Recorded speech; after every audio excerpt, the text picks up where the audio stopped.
And there we are. We are here. What's going on? We got that club right in the foreground. Still searching for that fucking money. Trying hard for that sponsorship. What's going on, everybody? It is Sunday night. We are off. There was no fucking way possible that we were streaming yesterday. No, well, it started off with, I didn't want to drive in the snow. We'll start off with Art bailing. And That's true, then yeah. you bailed. And then I was gonna try to stream. I just got Helldivers 2, so I was gonna try to stream that. And then everybody lost power. Well, yeah, this neighborhood lost power. Yeah. Half of Water Elite lost power, too. Oh, did it really? Yeah, just the port. I was in an info blackout and a literal blackout. Yeah. Until like 10:30 this morning. Yeah, it's not fun. No. It's not fun. How cold was the house? It wasn't bad last night. It stayed pretty warm. It was when I woke up this morning that it was like, oh, fuck, I got to do something. Like, It's freezing in here, yeah. Just light the house on fire. Yeah, no, we drove around, me and Donner, just charging devices and getting food. Yeah. And that little motherfucker would not shut up the entire time we were in the car. Really? Nonstop. Car barker, huh? He saves his most shrill and annoying bark for the car, and it's just on repeat the entire time. That's gruesome. Yeah. If we get to the highway, he'll eventually quiet down and lay down. So I just drove to Saratoga and back. No shit. Yeah. Whatever. Yeah. Oh, Hey Boots is here. Nothing. We just started. Yeah, we're talking about the blackout fun from last night. So yeah, everybody was not showing up, and then all right, I'm gonna stream something, and then just boom, power out. So yeah, there was no fucking way anything was happening. But here we are today. Yeah, here we are, onward and upward, and downward in the case of this movie, because we're digging down into the dirt to talk about Sematary too. That was sweaty. That was a stretch. That joke was wet. This is the Bataan joke march, as they call it. Jesus Christ. You gonna start the movie for us? I should. We're watching Ghostbusters on TV. Yeah. All right, that's our prep movie. All right, but we are watching... we're watching Pet Sematary. The original Pet Sematary. Yes. Because I completely forgot that there was a remake until Art said it the other day. I don't want to acknowledge it. It's not good. Is it bad? It's just it doesn't distinguish itself enough from this, to stand on its own, and just it's also newer. Yeah, and it's also just not as good. It's just, I don't know, not as good.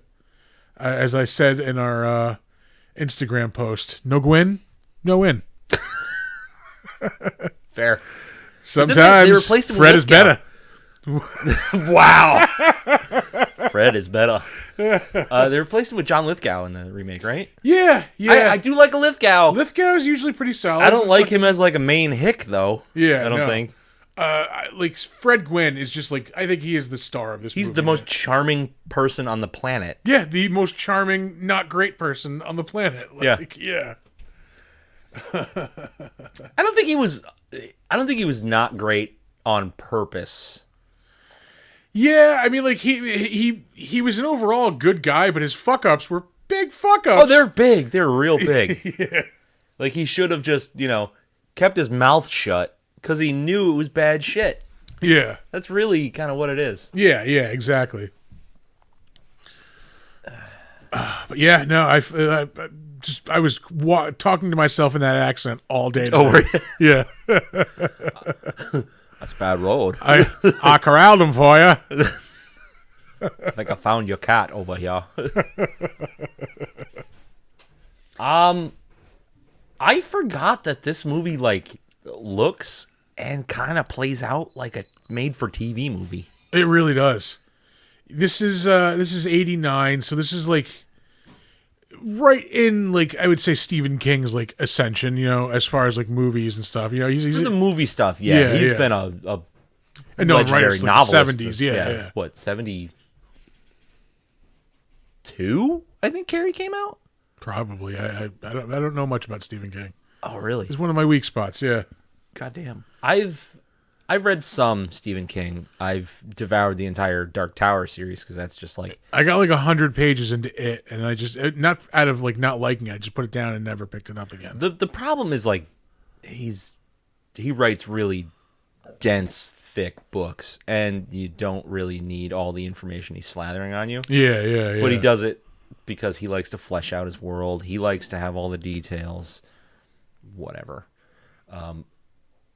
If you are not a big Stephen King fan, like you've never really found the thing that everybody else likes about Stephen King, I would definitely recommend starting with the Dark Tower series. Yeah. Because it's got a little bit of everything in it.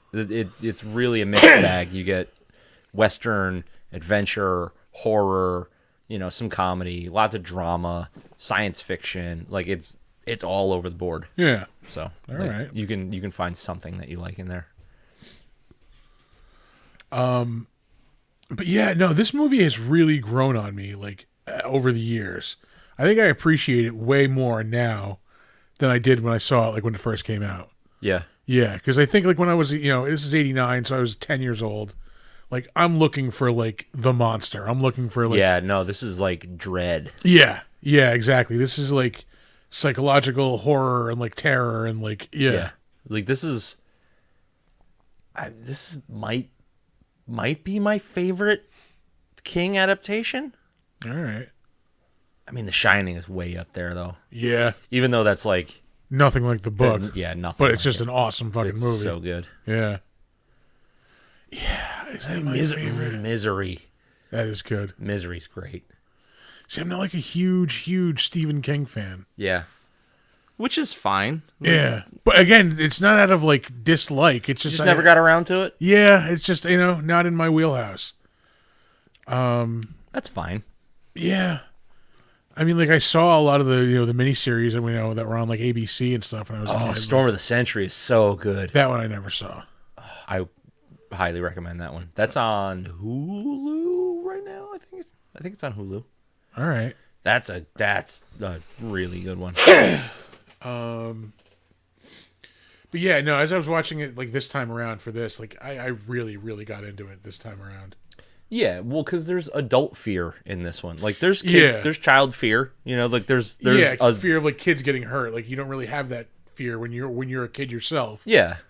But if you're a younger person watching this, you can experience the terror with Pascal being a like a mutilated ghost, and Zelda and all those scenes, and then like the cat coming back and terrorizing everybody. Like that's all really good. But then as you get older and you have more life experience, you're like, oh my God, like how would I feel if my son wandered out in the road and I watched him get mowed over just splattered, right? Like, yeah. And then like the fear of, what happens after that, and your family is falling apart and everybody's growing distant and you're going crazy because you're partially responsible for all this fucking gnarly shit that's happening now and all that. And that girl is annoying as fuck. That little girl is so annoying. There is something, I'm just going to say it. Jed, right? That's his name. Judd. He does the most American thing I've ever seen in my entire life in this movie. And I want to do this someday so bad.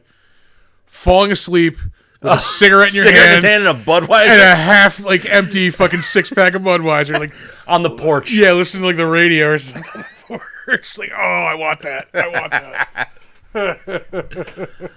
Yeah. Oh, yeah. Yeah. Christ. That is relaxation. Yeah. Another thing that probably helped me like get to this feels like a TV movie is that there's a lot of TV actors in it.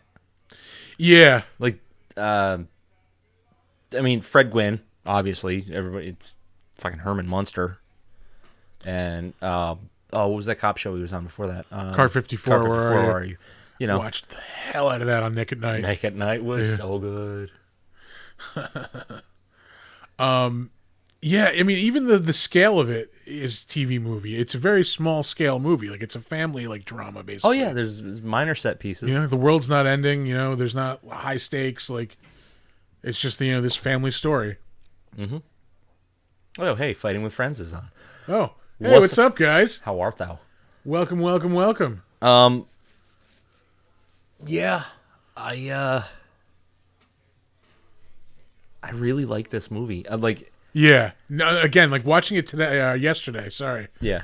I really was like sucked into it. Like, I don't think I grasped because the last time I watched this was like a million years ago. So I don't really same here. Yeah. I don't think I really grasped the overall tone and vibe of it. I was just more like, oh, cool, it's a ghost and a zombie story. Like, and that's there. It's 100%. It's just not presented as you normally would, like, expect it. Yeah, like it's almost got like the same values that I appreciated in Pumpkinhead. You know, like where it's kind of tropey, but presented in a new, fun way. Let's see, what else is there to say about this? I love the makeup and the effects and all like the dead stuff that comes back. Yeah. I love the look of like Church, like his glowing eyes, like yeah. And that was all just like, well, let's shine a light on a cat. Like, just that's the easiest, natural reflective thing. Yeah. Fighting with Friends. So, yeah, same here. I had not seen this in a long time before watching it for this show. Let's see, what else is there to say? I like the makeup. Everything that's supposed to be creepy is appropriately creepy. Nothing is outlandish. Yeah. Some of the Zelda stuff is a little outlandish, but yeah, like when you think about it, now that you mentioned it, like the Zelda stuff, like is like a little extraneous. Like, what purpose does it serve? Yeah. Can I posit that like everybody focuses on fucking Phoebe Cates' like monologue in Gremlins? Yeah. Denise Crosby's monologue in this is almost there, man. Like, almost. Yeah. But the juxtaposition between the Gremlins monologue to the comedy that happens in Gremlins makes it a way starker contrast. This kind of fits. She's like, I have trauma. And I wasn't crying. I was laughing. I was laughing. Jesus Christ.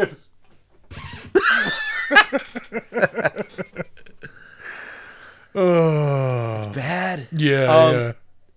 And you know the Missy character, not necessary. Yeah, that was also like really just, but it also adds to the mood. She's more important in the book.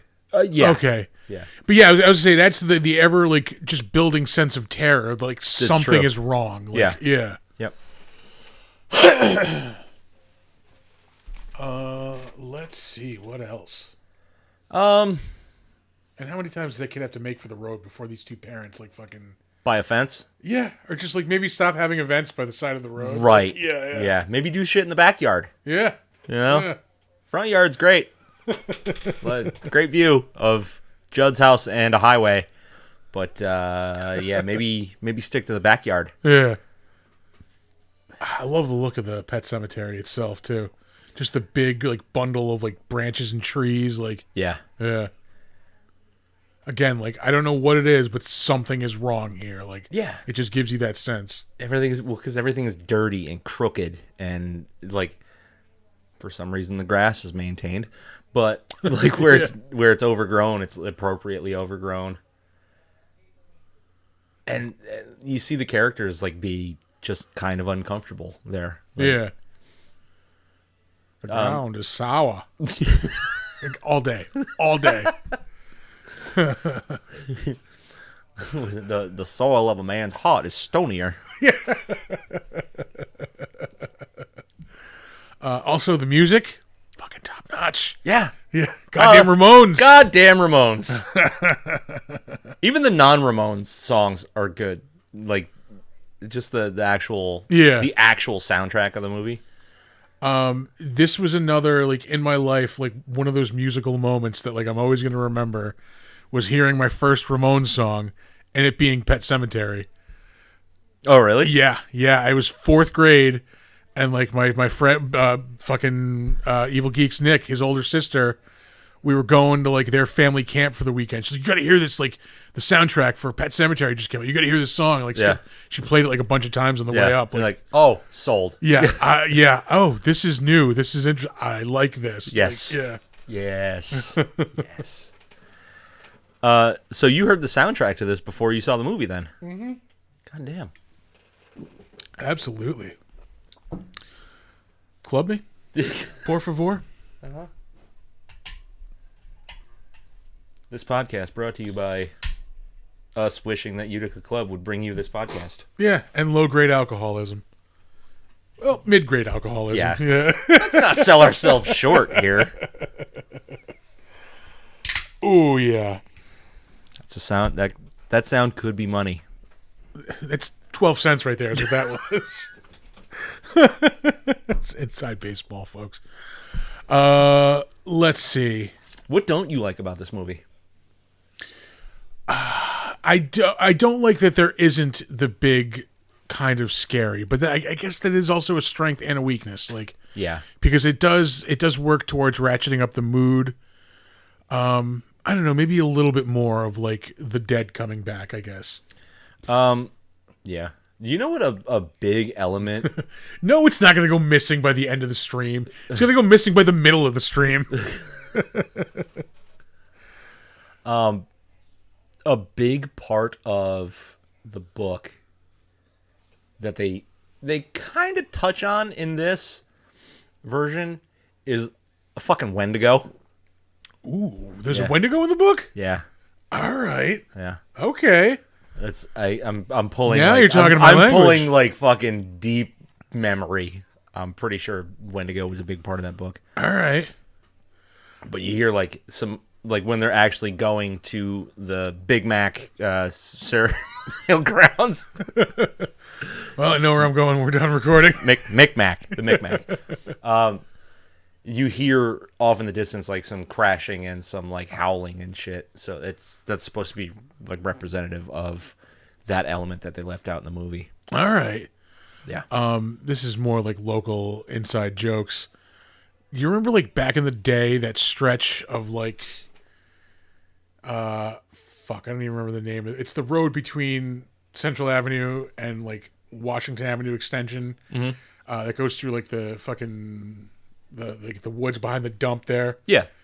There used to be like little abandoned houses back there, and like there was like a bus like driven through one of them, like and like it used to be like the scariest fucking shit. It was like some Scooby Doo fucking shit. Yep. We used to refer to it as prime werewolf and Wendigo country. It's fitting. Yeah. That's fitting. I was gonna say, Fighting with Friends is taking a similar approach to sponsorship with. So you guys are doing it with water though. That's not fun. Yeah, it's yeah. No. You gotta step That's your game. sensible and healthy. Yeah. We don't do that around here.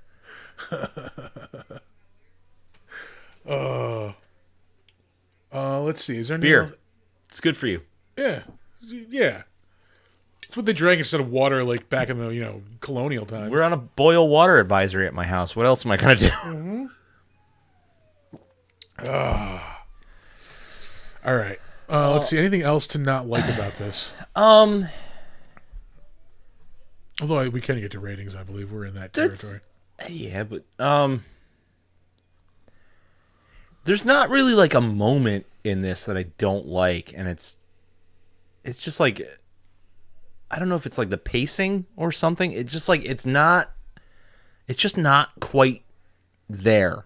I mean, I'm enjoying myself watching this movie, but there's never any one thing that I'm like, bang, yes, perfect. That's like what I was getting at with like it missing like the big bad, like the big monster. Like there's just something like not like the special sauce just isn't there. Yeah, because going back to the Big Macs. Yeah, it brings you up to that like I'm unsettled, and it just kind of stays there. Like even with the Gage stuff, where he comes back as a zombie, he's terrorizing Judd.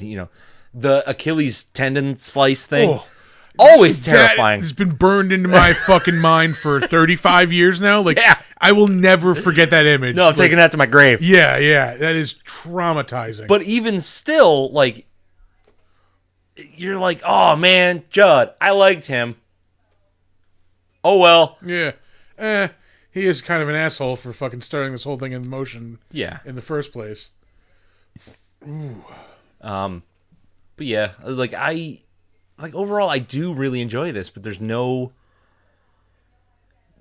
just no like oomph to it. Yeah. Just that extra like thing that just brings it over the top. Right. But again, it's a really good movie. Like, don't it's get a great me ride. wrong. It's a great ride. It's a really good movie. There's something keeping it from being a great movie. Yeah. Yeah. And it had the potential. Like, it was on its way. Mm-hmm. I 100% agree. Again, the Ramones. You fucking can't go wrong with the Ramones. Yeah. Okay. You ready to rate this sumbitch? Yeah. Let's do it. On a scale of 1 to 10, I gotta set this up as a 7.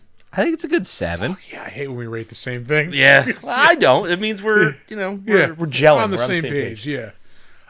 No, good, hard 7, because like again, it gets that creepy mood perfect. Yeah. If it just had that extra thing, it could go from a 7 to like a 9, like easily. Yeah. Yeah. I think it would. And the Ramones get you some points. It gets a solid point from having Ramones tunes in it. 2 of them. Yeah. Sheena's a punk rocker and Pet Sematary. Yep. Another side note. I remember when I saw the Ramones. This was I was in 96. Yeah, so I was in 10th grade at the time. No, it was a junior year. Whatever, I was in high school. Yeah. Fucking when they played when they did this song right in the intro, fucking Joey Ramone's like, "Hey, I bet you didn't know this field was built on the Pet Sematary." Like points down like with the Joey Ramone like. Oh yeah. Fuck yeah. Yeah.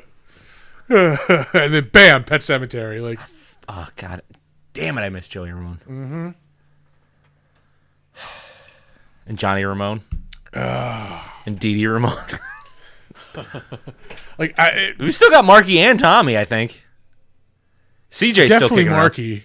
or did he just die? I don't think so. He's been doing a bunch of press. Yeah, shit, a couple of years ago.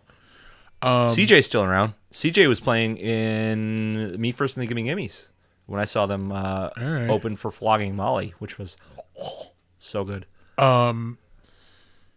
Yeah, if I invite blah, yep. blah, blah, blah, blah. Indeed. If I invent time travel, it is going to be hard for like 1977 to not be one of my first stops. Yeah, just for musical purposes. Like, yeah. We've talked about this before. Yeah, the first stop is 1977 CBGBs. Yeah.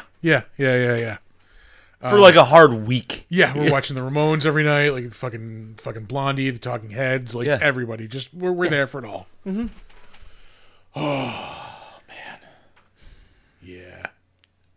I don't. This is gonna sound aggressive, but I don't want to be alive now. I want to be alive. Yeah, I get what you're saying. Yeah. And I get how it can be misinterpreted. Yeah. I mean, don't misinterpret it either. I want to be alive, just in a different era. Like, sure. Yeah. I mean, like we've got it good now. Yeah. But my God, electricity and heat.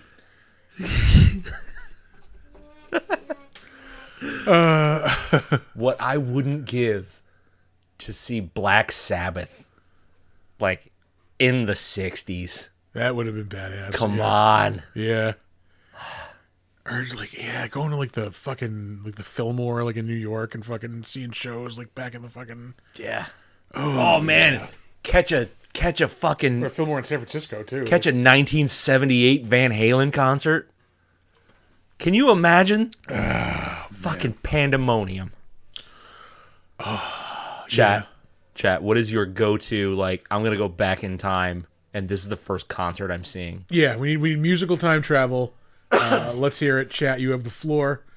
In the meantime, let's move on to some trivia. You have a sound effect. Button for that. We do.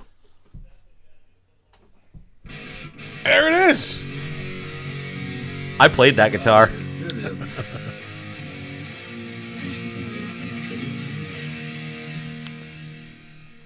This is the first time I've ever had to use that button. because we've never had it on the deck before. Yep. And Art is usually the one pushing it. Yeah. Yeah, because we only had it 2 times previous. Yeah. So. All right. Anyway. All right. Let's move on to trivia. Sorry. Let me get our Utica Club bottle opener presented. Because we're money grubbing dirtbags. Oh, Queen's final show? That would be pretty badass. Final show? Yeah. Was that that big ass Live Aid show?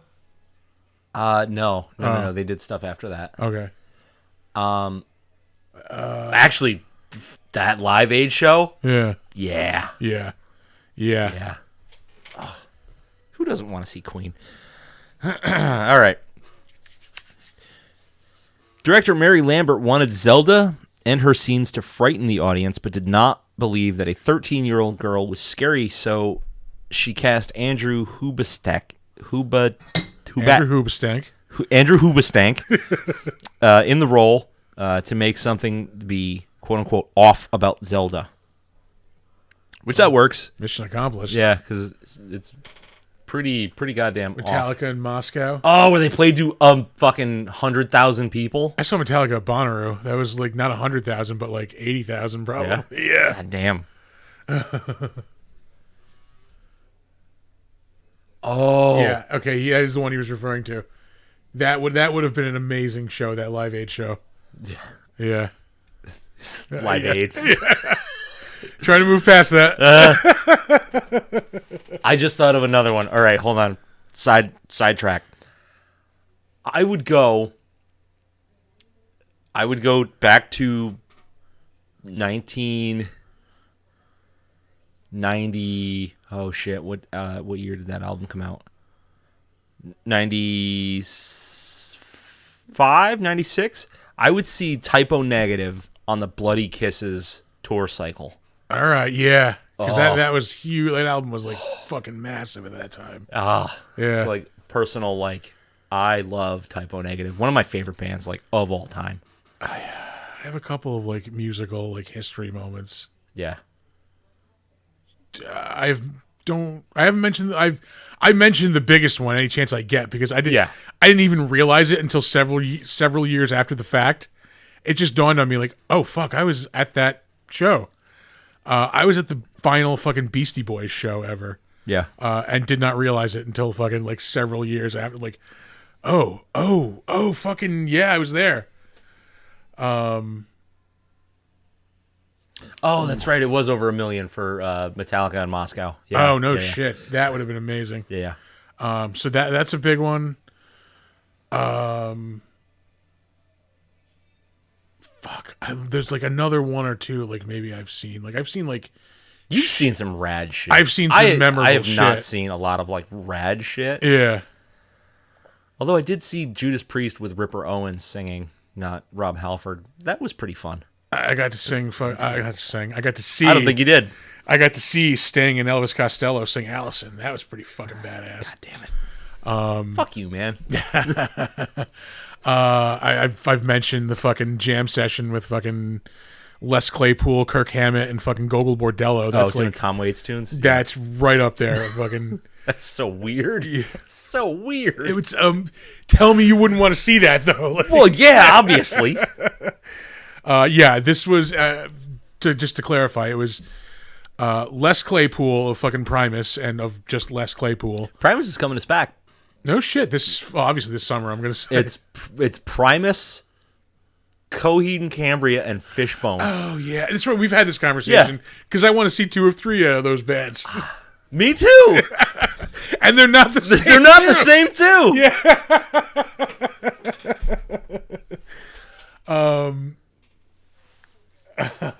Oh, we will. Yeah, I have been to a shit ton of Gogol Bordello shows. I got to see fucking Eugene Hutz and fucking Gibby Haynes from the Butthole Surfers were like singing a song together, and like by the end of the song, like the whole time, like it was fucking Eugene is literally just crawling all over him to the point where like at the end of the song, both of their heads are through the same hole in a t-shirt. And they're like singing a song together. Yeah. That was the show where that was at Webster Hall. I could feel the floor like bowing as like Gross. people were jumping up and down. Yeah. Like this is so dangerous and so awesome at the same time. I've had one what I would call religious experience at a concert, and that was seeing Bob Seger live. Really, dude. Like, like old people music or whatever, but like that's fucking insane. Like to be able to go, I saw Bob Seger, and here, turn the page live. Yeah. Fuck, shivers. I still get goosebumps listening to that shit. What else? God damn it! I know I've got like I've seen some rad shit. Like I've seen MSI live. Bragging. I've seen Streetlight Manifesto a bunch of times. Oh, I never finished clarifying what I saw. Sorry, it was Les Claypool, Kirk Hammett from Metallica, and all of Gogol Bordello. It was just like at 2 a.m, I think it started, and they just played Tom Waits songs for like a couple of hours, and it was fucking amazing. Yeah. I would love to see Tom Waits in about 1980. Yeah, that would be awesome. What was that? That was what? Swordfish Trombones? No, 80. No, because Rain Dogs is like 84, so Swordfish Trombones is like 83, I think. Yeah, so 80 was what? Heart Attack and Vine? I think you're right. Yeah. Yeah. Old people. Hey. Oh, got a pick from the lead guitarist of Ghost. That's pretty badass. That is awesome. So Steve Martin and the Steep Canyon Rangers play. Really? Did he have the arrow on his head? He did not. All right. Back to trivia. Back to trivia. We got one fact in already. Stephen King once mentioned that that the only novel he wrote that really scared him was Pet Sematary. Which is kind of fucking weird. Yeah. But he's a weird dude. He is a very weird dude. My AP history teacher in high school was his cousin, and he looked remarkably like him. Yeah, apparently sounded exactly like him. Apparently he's got strong genetics. Have you seen Joe Hill? Yeah. Yeah, my history teacher looked like older Joe Hill, actually, without the beard. Yeah. Fucking Bruce Campbell was the first choice to play Louis Creed. I don't know that I would have loved that. Yeah. It depends on how he would have played it. Like, if he could have played it straight up serious, that would have been awesome. And he can play serious, but just, Bruce Campbell just carries a certain vibe with him, and I don't think that vibe gels with this movie. And it's not even so much that, like, he couldn't do it, he couldn't act seriously, blah, blah, blah. You just be like, oh, yeah, it's Bruce Campbell, so obviously you come in with a certain set of expectations. Yeah. It just wouldn't have worked. Yeah, I agree with that. Pet Sematary was director Mary Lambert's second feature film. She was better known for her work directing music videos, especially for Madonna, which included Material Girl and Like a Prayer. Yeah. Though her work in the music industry, through her work in the music industry, Lambert was friends with the Ramones, fucking jealous, who were one of Stephen King's favorite bands. Obviously. She approached them about recording a song for the film, and they agreed to write and perform Pet Sematary, which is featured during the closing credits. Again, awesome fucking song. Yeah, it's so good. Ooh, pardon. The original cut of the film, delivered to Paramount executives, was judged to be too long, so excess footage had to be removed. They also decided that the closing scene was too tame, and at their request, it was reshot to be more graphic. So I can't imagine how fucking dry this movie must have been in its original cut. Yeah, because it's not, it's still kind of dry as it is. Yeah. So yeah. Unless there was like some really cool shit that they decided just like didn't gel with the rest of the movie. I mean, I don't know. It is what it is. Director Mary Lambert said that Fred Gwynne was her first and only choice for the role of Judd Crandall. Obviously. Excellent choice, yeah.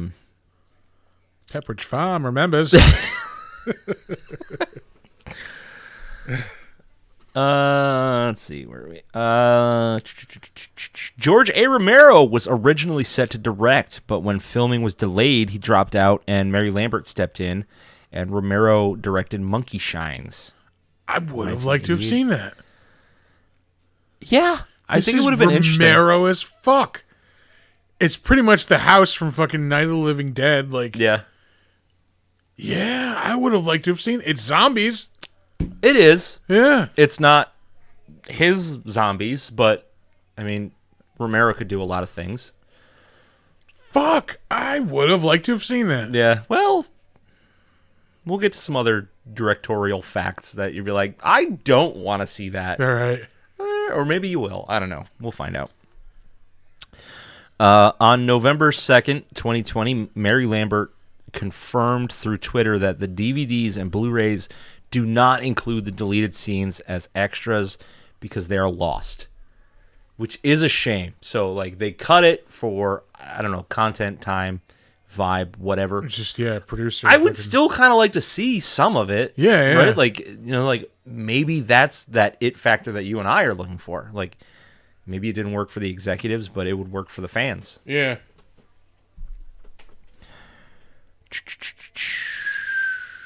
Oh, the scene where Pascal first visits Lewis in the night was originally shot with star Dale Midkiff clad in only jockey shorts, as Lewis described in the novel. However, that scene was later reshot with Midkiff wearing full pajamas. The directors were concerned that Midkiff's attractive physical appearance would diminish the eeriness of the scene. Yeah. The man is too sexy for scary. That is a problem that I would love to have. We can't go with the man panties. He's too sexy. Man panties again, eh? Recurring joke on the Defenestration Hour. Yeah. That's right. Wrong podcast. Sorry. Yeah. I would love to be too sexy to be scary. It just happens to be the other way around. Usually just too scary, period. Like, yeah. Just like, goddamn, man. Right Said Fred did not write that song about me. If you were born in the 80s, you know what the fuck I'm talking about. I know what you're talking about. I don't know where. Oh, or you're born in the 70s, too. Where'd it go? I don't know. Oh. Sorry. They can't all be winners, Christopher. Okay? Leave me the fuck alone. During the film, the character Judd, played by Fred Gwynne, mentions that he had a pet named Spot. Spot was also the name of the pet dragon on the TV show The Munsters. Oh, yeah. Moved under the stairs. Yes. Yeah. I loved the love the Munsters. Like, that was a huge part of my childhood. Yeah, it's been a long time since I've watched some of the original ones. Dude, the fucking, I don't know what day or what channel it was. It was probably Saturday afternoons. They would show the Munsters and Batman 76, like 66. I'm sorry, 66, like right together, and it was just like a magical hour. So good.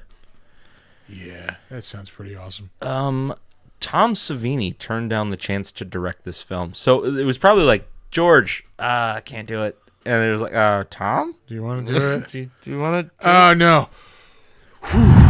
Thank God. Although, Tom Savini has proven that he can at least direct a quality film with the remake of Night of the Living Dead. Oh, that is true, yeah. But he had good ground to work on. Tony Todd, which is, yeah. You know. Dude, he had a fucking banger of a movie to begin with that he was remaking. Yeah. All right. Here, when Victor Pascal is being carried into the clinic after being hit by a truck, a rabies poster with a picture of Cujo can be seen on the bulletin board by the stairs. All right. When Church is killed for the second time at the climax, the needle is rigged to look like it's sticking into him, but it's not. The cat was sedated by a veterinarian, and a representative of the American Humane Society was present, and the cat made a full recovery. So anybody who's worried about Church the cat in that scene, well, totally fine. I mean, since then, I'm sure he's that cat shuffled is off this dead as shit. so dead. Or a world record holder for fucking age of a cat. Well, there were like 10 cats that they used for this movie. What happened to the other 9? They're just moving on. Nothing. The truck that runs over Gage is a Peterbilt 378. Nothing like a long-nosed Peter. That is that's trivia. Hey, I like trucks. Okay. Vroom vroom. Some autists have trains. I have trucks. Okay, and the body count for this movie, 6. Holy shit. Yeah. We have Pascal. Let's try to do them in orders. I think it was Pascal, Missy. Oh, yeah. Gage, the cat. The cat, yeah. Where am I Judd, and then the mom. the mom. No. So take the cat out, the mom, and the dad. Oh, yeah. All right. The only original deaths. Yeah, only the original death. Just the first time around. Yeah, no doubles. So you don't get 2 Gages. The way he reacts when he steps on that fucking dead rat is like, You knew it was there, dog. Up next, we have the better known as.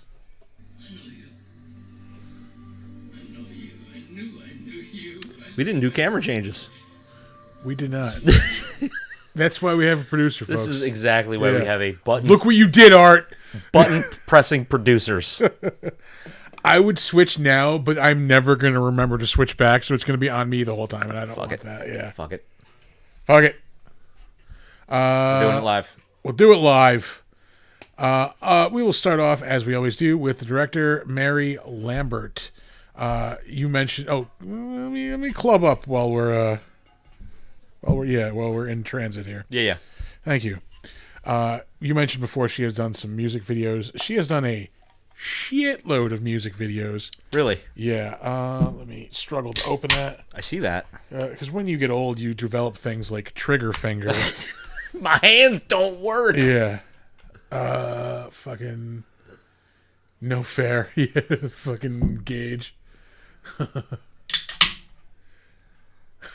Oh, also, there's a scene towards the end when Dale Midkiff like rolls out of bed and like smashes his fucking face against the corner of the nightstand. Oh yeah.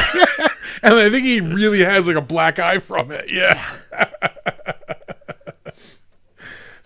He just goes like almost eye first right into the corner of the nightstand. Oh yeah, when Gage falls down and smashes the fuck out of the back of his head on the wall. Yeah. He's fine. I'm so glad they used that take. Mary Lambert, yes. She, as recently, she was directing an episode of that series Shining Vale with Courtney Cox, I believe. That was on like Stars or something. Who cares? Yeah, we're moving on.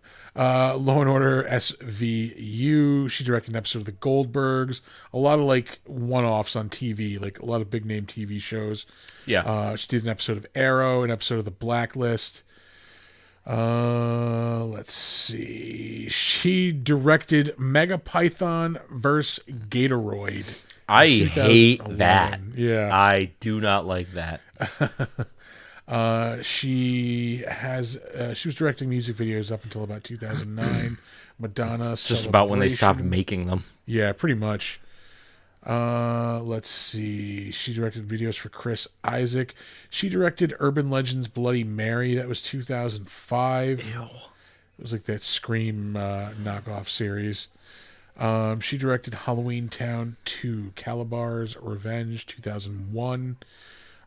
She directed a Saturday Night Live special in 2001 also. She directed a video for The Pretenders. Let's see. Whitney Houston and Mariah Carey, the B-52 she's done videos for. Live. Gross. Not a fan? I fucking hate Live. Lightning crashes. I hated them when they were popular, and I hate them to this day. You're just like, I will shit on a fucking copy of Throwing Copper. Throwing shit is more like it. Let's see. At least all the injuries on the set were dumb rather than actual stunts. That is true. At least, I can deal with an injury if it's, entertaining at least. Yeah. She directed a couple of videos for Janet Jackson, it looks like. Nasty and Control. Those were fucking huge songs in like the 80s. Yes, they were. I 90s? That Janet Jackson album was like late 80s. I want to say 89. We'll get there. She directed an episode of Tales from the Crypt. This is like a compilation of it. We'll get to the episode in a moment. She directed an episode of the Red Shoe Diaries, which was the steamy Showtime series. She directed a video for Queensryche. I love Queensryche. Right after she directed a video for Lionel Richie. So talk about fucking genre whiplash. Hey, whatever pays the bills, babe. Not only did she direct Pet Sematary, she also directed Pet Sematary 2. Oof. She directed Dolly Parton video as well. What's with Edward Furlong and just being in sequels? Yeah. Pet Sematary 2, Terminator 2. Crow Salvation? Yeah, I believe. Let's see. Dolly Parton. She directed a video for the Eurythmics. It's the Would I Lie to You video. Motley Crue, The Pretenders, Madonna, Deborah Harry, Bobby Brown. Here's the Tales from the Crypt episode. 89. What's that, season 2? Season 1, 1, yeah. Collection completed with Emmett Walsh, who just died this week. Oh, did he really? He just died like 2 or 3 days ago. What the fuck? Yeah, he was like 80 fucking thousand years old. He's like 100 and 200. Jones has been forced into mandatory retirement. He can't relax though because Anita's friends are driving him crazy. I don't remember that. Oh yeah, that's a good one. A. Whitney Brown. He used to be on the Daily Show. Yeah, it's his and Saturday Night Live. His wife kept just like driving him bonkers while he was trying to relax at home. I think I do remember this. Yeah, okay. All right, back to Mary Lambert. She directed Pet Sematary, 89, Madonna, Sting, Jesus. Simply Red. Ew. Yeah, 86. Simply 86. Red. That fucking Janet Jackson Control was 1986. Holy shit. Yeah, that is... I thought for sure that was like 88. Oh, I remember my dad had that fucking CD. Those really? CDs were like brand new. Yeah, they came in the long box? Yeah. Oh, that feels not good. We're old. She directed a video for Rod Stewart and Night Ranger. Hell yeah. She directed The Material Girl for Madonna. That was a fucking that famous video. That was like her like that was her like huge one, right? Yeah, like she had 1 or 2 hits before that, but like that was when like blew her up. I think. Yeah. Sheila E. The Go-Go's. She directed like the Virgin music video. That was another big one. Yeah. Borderline. And her first director job, 1977, Rapid Eye Movements. Like a surgeon. Dale Midkiff, the man literally too sexy for his shorts. He was the dad in this. He has been in some other stuff over the years. He was in an episode of Castle in 2014. We love that.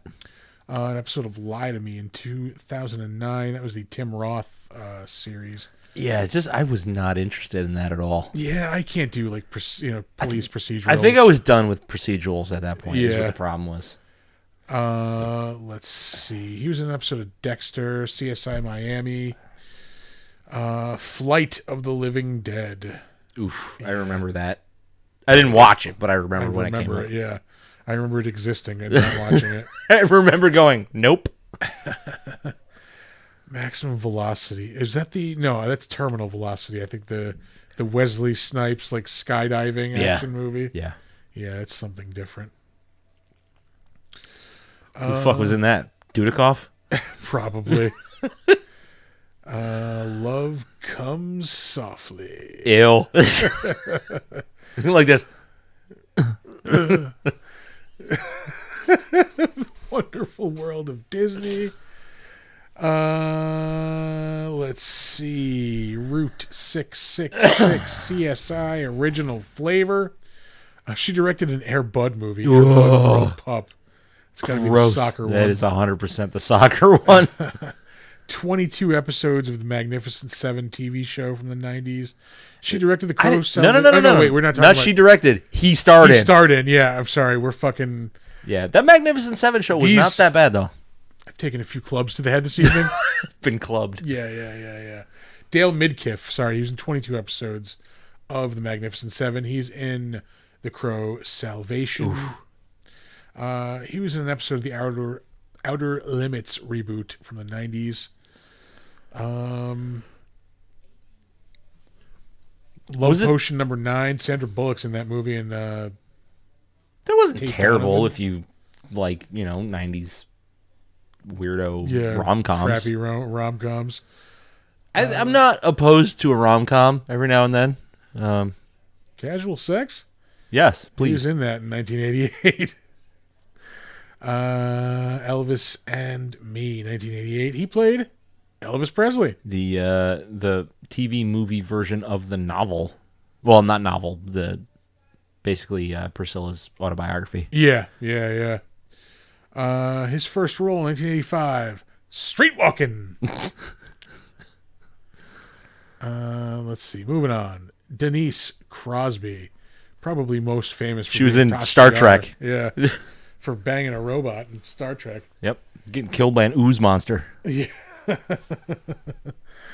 Let's see. She has been in a ton of shit over the years as well. 10 episodes of General Hospital, an episode of NCIS, an episode of The Creep Show reboot in 2021. One of these days, I will sit down and start watching that. Yeah. But today is not that day. It is not that day at all.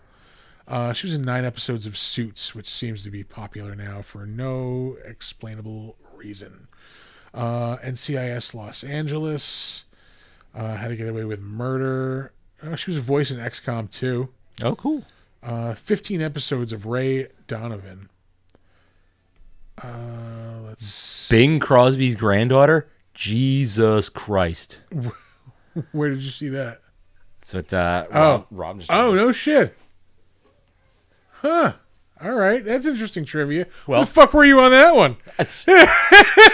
My trivia was about the movie, bitch. Who's in the movie? Bing Crosby's granddaughter.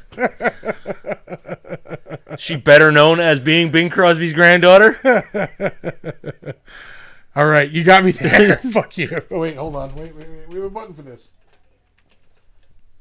I swear we have a button for this. We do. Oh, wait. Correct. But fuck you. Thank you. Thank you. She was in 3 episodes of The Walking Dead. Let's see. Law and Order L.A. Star Trek Online. Of course, playing Tasha Yar. Yeah. That game is not great. I tried. Voiced herself in Family Guy for an episode.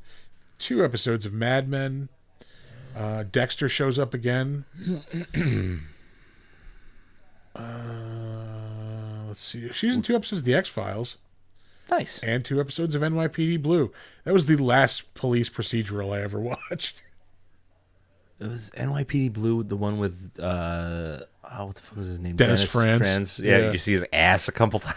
Just like, what the fuck? Some of that Franz ass. She was in Deep Impact in 1998. That was the non-Armageddon fucking asteroid movie that year. Yeah, it's not good. Yeah, she was in Jackie Brown in 1997. Oh, shit. I got violent food poisoning after watching Jackie Brown in 1997. I remember it fucking vividly. Yeah, we went to see it on New Year's Eve, and I just remember that it must have been. You remember, people still make it when you dump just a thing of like salsa in with like Velveeta and like heat it up and melt it. I had like a bunch of that, and like I just remember vomiting it all up like later on after the movie. I've never been able to eat that shit since. That was that was almost 30 years ago. Gross. Dr. Quinn, medicine woman. I still got to make that Dr. Kong, medicine woman sticker.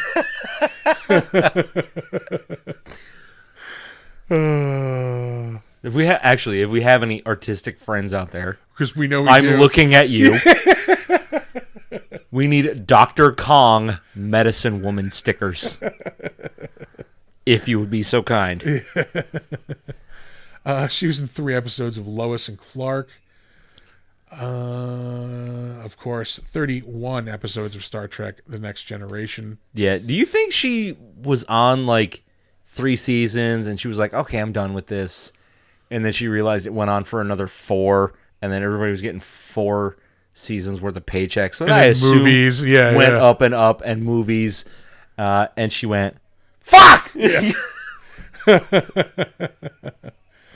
She was in an episode of The Adventures of Briscoe County Jr., speaking of Bruce Campbell. Great show. She is in the Dolly Parton video that Mary Lambert directed. Oh, weird. Eagle When She Flies. I wonder why. Weird cosmic coincidence. Well, let's see. She was in an episode of the 90s Flash TV series. ew. Hunter, that 80s and 90s cop show. Anything else of note? LA Law. Hold on, go back up. She was in a Chris Isaac video that Mary Lambert directed. Black Sabbath, No Stranger to Love. She was in a Black Sabbath video. She was. But that was like the woman in that video. That was the what the fuck was his name? Tony Iommi? No, not Tony Iommi. They had a fucking shit. They had a singer for like 3 albums in the 80s. Oh, it was yeah. It was not Dio. It was after Dio. And it was after they had the guy from Deep Purple in there too. What the fuck was this? It was like when they did like the Headless Cross album. Like they're good songs and good albums, but you're just like, that's not Black Sabbath. Not Black Sabbath. Sorry, hydration break there, folks. Whew. All right. Hydration. Yeah. She was in The Curse of the Pink Panther in 1983. She was in 48 Hours in 1982. Holy shit. She was in Trail of the Pink Panther in 1982 as well. She was in 10, 1979. Isn't that the movie with Bo Derek and her husband directed it, I believe? I have no idea. Who, John Joe Derek? John Derek. Close enough. Nope, it's a Blake Edwards movie. Never mind. Well, womp womp. But it is Bo Derek and Dudley Moore. Oh, Jesus. Fred Gwynn. Sometimes Fred's better. Fuck you. Just fuck you. All fucking day. Excuse me, Utes? Did you say Utes? Oh, Mr. Gambini. Holy shit. That was his second to last role. Judge Chamberlain Haller in fucking My Cousin Vinny, which is a classic. The movie is so good. Still holds like, up. It is still so good. Yeah.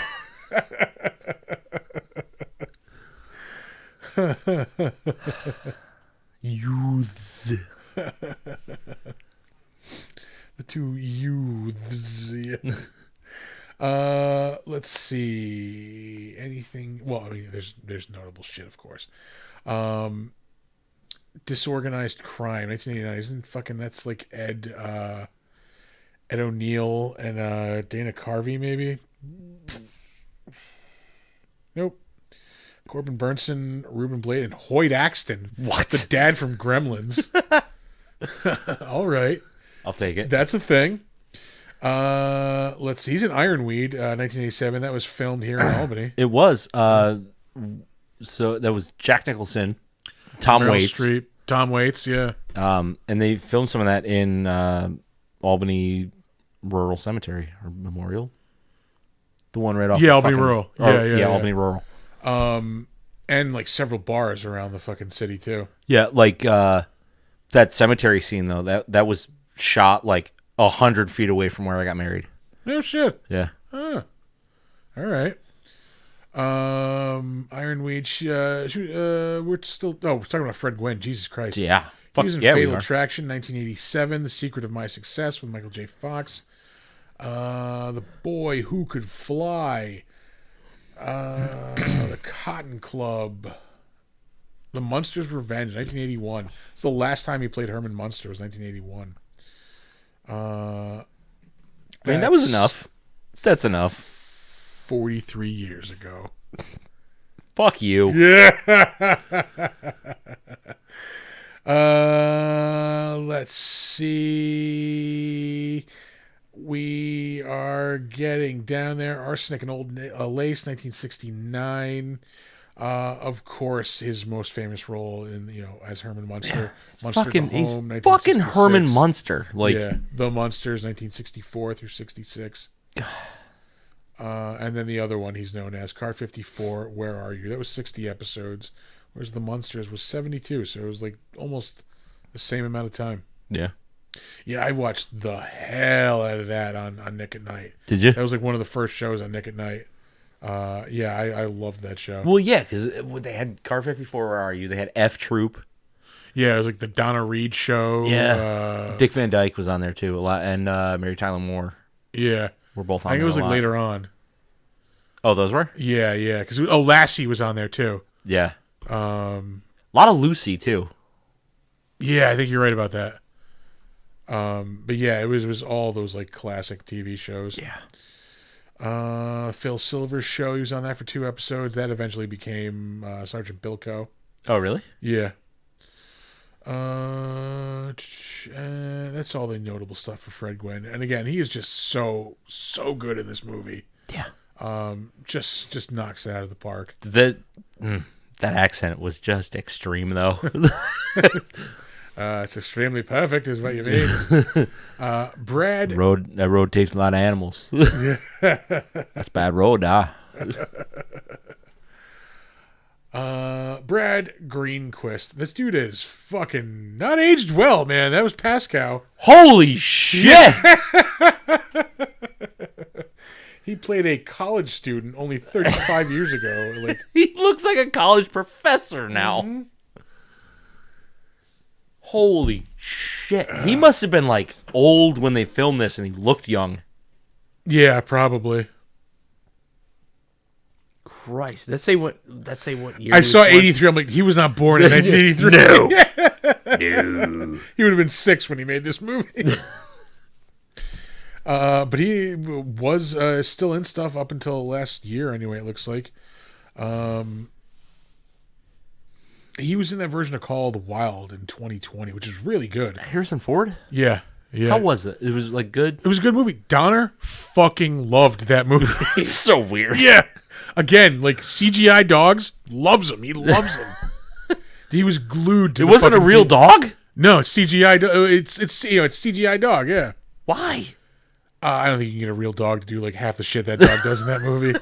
But yeah, he was glued. Oh, yeah, now that they have laws. Fucking glued to the TV screen. And like usually when he sees dogs on screen he'll like bark or like if there's dogs running, sometimes he'll run to the edge of the screen to try to see where they went. Like he'll look behind the TV to like fucking, Dumbass. Yeah. But no, he just like sat there like just staring at the whole fucking movie. Yeah. Meryl fucking Streep. That was the thing that he was in 2017. She's great. He was in Annabelle Creation 2017. I will let you in on a little secret. Yeah. Not seen any of those fucking Annabelle movies. I think I've seen at least one.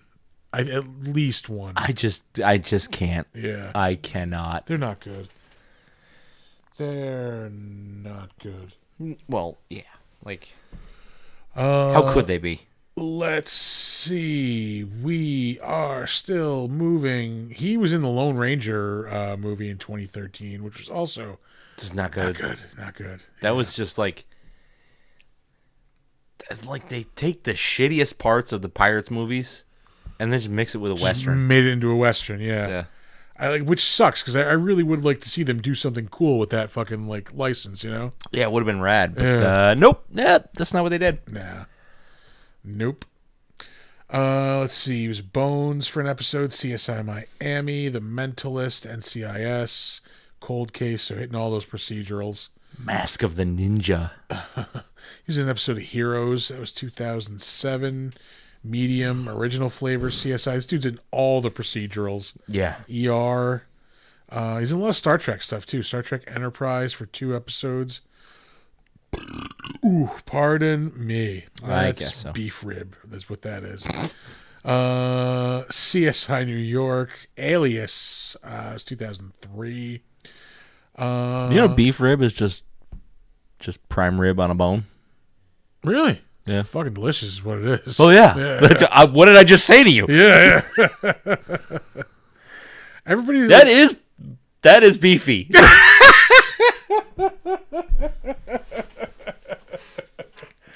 That's foul, my man. Yeah, That's foul. yeah. People are always all about like filet mignon. Fuck that, man. Prime rib is my fucking my go-to steak cut. Yeah. He was in Ali. Martin Thomas. That was 2001. That's Marlin. Martin. Whatever, dude. It's literally one extra fucking Gina! line. How did we go that entire episode without screaming "Damn Gina"? We made it to the intro. So it sounds like we made the joke right away, but in reality, like that didn't happen until the very last thing. So we were actually proud of ourselves for that. Yeah. Not usually proud of myself for anything. Art did not get the joke in the title. Yeah. Yep. I had to explain it to him. He doesn't seem like he was a Martin kind of kid. Martin. He was in an episode of Walker, Texas Ranger. Anytime it's just that show, all I can think of is Walker told me I have AIDS. Or the Walker lever from fucking Conan. Yep.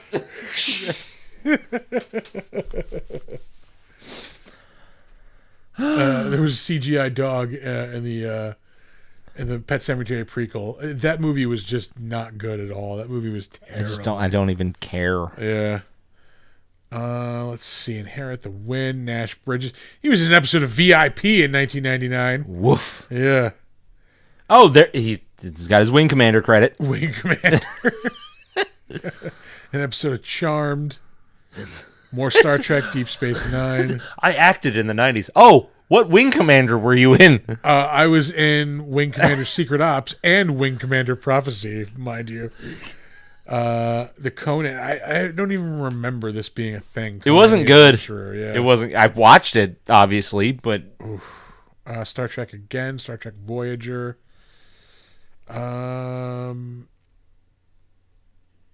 Anything? It was an episode of Monsters, 1990. That was a monster anthology. Oh, wow. He was in Loose Cannons with Gene Hackman and fucking Dan Aykroyd. It's probably Eugene Hackman. Gene Hackman, yeah. Yeah, we're going to move on from there. All right. Let's see. Up next, Michael Lombard, who is the father-in-law who starts the fight at the funeral. Irwin? Irwin. Yeah, that somehow fucking Dale Midkiff gets blamed for. It's your son's funeral. This fucking guy hit me. I literally didn't do anything. I would burn him to the ground. Yeah. Let's see. Also, you know what? Hold on. Let's actually bring it right back to the movie part. Bring it back to the movie. Bring it back to the movie. What is it that he could have done so wrong that her family hates him so much? He's a fucking doctor, yeah. He treats her good. He loves his son. Yeah. He's a doctor. They moved to Maine? Is that the problem? You could have married a drummer. Fucking, what is the beef here? Like, Burger King style. Yeah. Where's the beef? It's Wendy's, but whatever. Are you sure? Yeah. It is. It is Wendy's. Yeah. It is Wendy's. My bad. This dude is all over fucking like TV throughout the years. Law and Order SVU, Law and Order Criminal Intent. He was in the Thomas Crown Affair with Pierce Brosnan in 1999. He's also in Rounders in 1998. It's a great movie. Devil's Advocate, 1997. It's a great movie, but it's fucking weird. Love that movie so much. It's so weirdly sexy. Yeah. Like, it is steamy. It's fucking steamy, but like, why is it so steamy? Yeah. I'll tell you why. Because Al Pacino fucks. That's why. Dong. She's from rich people, and he worked up from the middle class, was the impression I got. So fuck him for being born to a not well off enough family, I guess. Yeah, fuck that. Fuck all that. Whatever. Man. Like, he was in Cosby in 1996. Sorry. You're gonna leave that alone. Yeah. Second Sight. That was that horrible fucking psychic movie with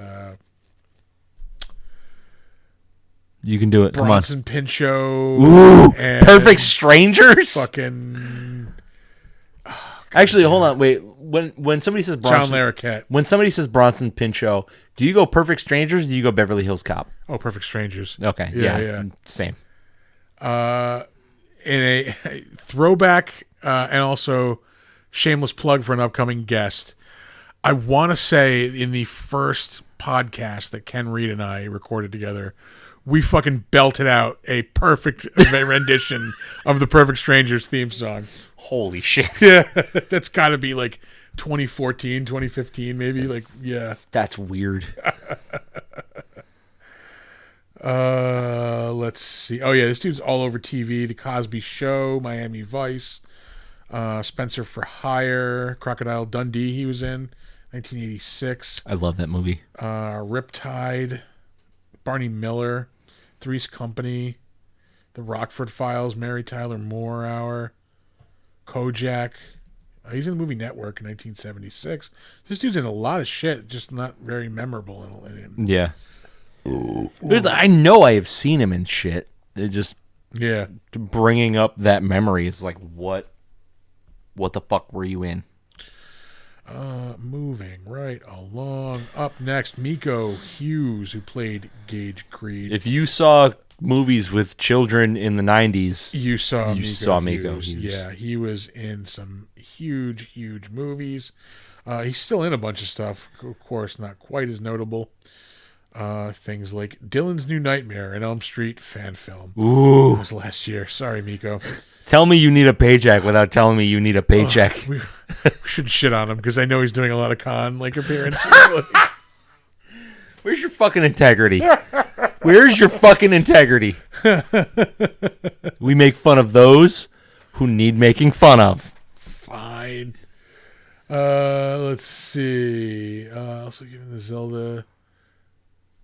Yeah, really. They fucking, these people like almost like they abandoned their daughter to die. Yeah. And they're giving her shit for marrying a guy who became a doctor? A fucking doctor. Eat a dick, Irwin. He's in Tropic Thunder in 2008. Holy shit. Yeah. Shows up in an episode of Veronica Mars. Clock Stoppers, 2002. Shows up in the show Roswell for 3 episodes. Yeah, it's like, I don't think anybody really gave a shit about this kid after he hit puberty. Oh, yeah. No, once he stopped being cute, nobody gave a fuck. Yeah, like Mercury Rising was the last big one. Yeah, it's the one where he's teamed up with Bruce Willis. Yeah, he was the autist. Yeah, a math-wielding autist in that one. That was his superpower. Yeah. 1998, he was in an episode of Baywatch. He's in Spawn. I knew we talked about him before. He's the homeless kid in Spawn. Yeah. Holy shit, he was on 35 episodes of Life with Louie. Oh, yeah. Yeah, he was. 5 episodes of The Parenthood, too. We have talked about Oh, he was apparently touched by an angel. Probably among others growing up in Hollywood.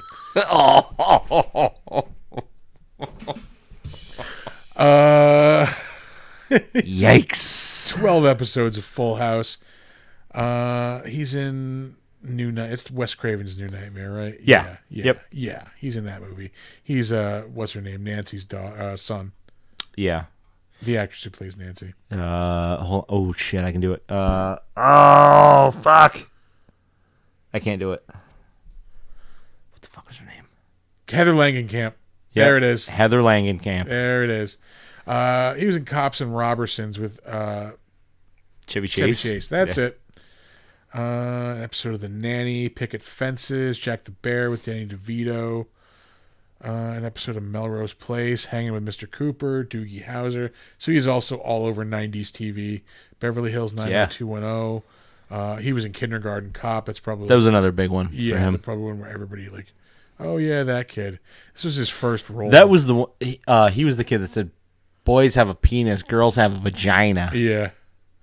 1989. He was like 2 years old, probably. That's how you know this movie was from the 90s. Up next, Susan Blommaert. What the fuck? Yeah, Blommaert. She is also in a ton of shit over the years. She was just in the Dead Ringers TV series last year. I am hesitant to watch that. Amanda and I watched it. It's good. It's weird as fuck. Well, have you seen the original movie? It's also weird as Yeah. fuck. Is it weirder? Tom and I were just talking about that actually on the Defenestration Hour Friday night. It came up. I never saw the whole thing of the original movie, but this show is it's fucking bananas, dog. Yeah, this show is fucking nuts. The Blacklist shows up again. Sorry, I just meant to go, like who was starring in that? It was fucking the Dead Ringers TV show. Rachel Weisz. Yes, Rachel Weisz. Blue Bloods, she shows up in an episode of. She was in John Wick Chapter 3, The Librarian. She's another one all over like your, Middle America TV. Bull for 2 episodes, Elementary. She's in the Madoff TV movie. 2 episodes of Louie. Mozart in the Jungle. She's in Inside Llewyn Davis with Oscar Isaac in 2013. An episode of Boardwalk Empire. I got bored with that show. Yeah, like it. I was like, "Oh, this is really fun," and then like it just never kind of delivered on the premise. Just like by the end of the first season, I'm like, "I'm cool. I'm good." Yeah. Let's see. She was a voice in that game Bully, in 2006. That was a good game. I never really played it. It's just GTA, right? In a school? Just GTA in a school, yeah. Shows up in an episode of Angel in 2001. ER shows up again. Ally McBeal, Drew Carey. She's all over. In 1997, she was in Murder, She Wrote! South by Southwest. The Murder, She Wrote TV movie. Let's see. New York Undercover. She's in the Jerky Boys movie in 1995. She's in an episode of The X-Files, also in 95. Diagnosis Murder. It's our second old people solving murders show. Mad About You, LA Law. Again, she's just in a lot of things. Oh, she's in Edward Scissorhands. Yeah. 1990. She was the skanky neighbor. Yeah. Yeah, that's right. Yeah, she looks nothing like she does in this movie. Yeah. She's also in an episode of Tales from the Crypt. Oh, shit. 1990. Four-Sided Triangle, Season 2. Oh, I do remember this. Farmer George is attracted to Mary Jo, the nubile young woman who helps out with the chores. The problem is she's in love with a scarecrow. I don't recall that one. It's like, like the, I want to say like, it's like the farmer's daughter type of thing. Like maybe like there's a guy who like stops at the house. It's directed by Tom Holland, who directed Fright Night. The fucking Patricia Arquette in it. Yeah, Patricia Arquette. And Susan Blommaert. Let's see. Was she in anything else notable? Come on, get us back there. I don't know. Are you ready for an episode of The Chris Show? Because I am going to piss my pants if I don't. All right, we'll do an episode of The Chris Show. Do an episode of The Chris Show. Here it is, folks. I'll be right back. An episode of The Chris Show. What's going on, everybody? Chris has been through some shit in the past 24 hours, let me tell you. Murder, She Wrote. Sorry, Hey Boots just wrote that in. Sorry. I got to read a good chunk of a book I am currently reading. I have mentioned it very briefly on the show. It's called We Had a Little Real Estate Problem.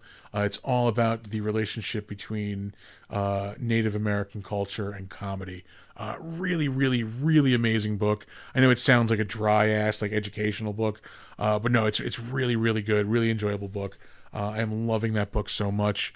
Let's see, what else has Chris been up to?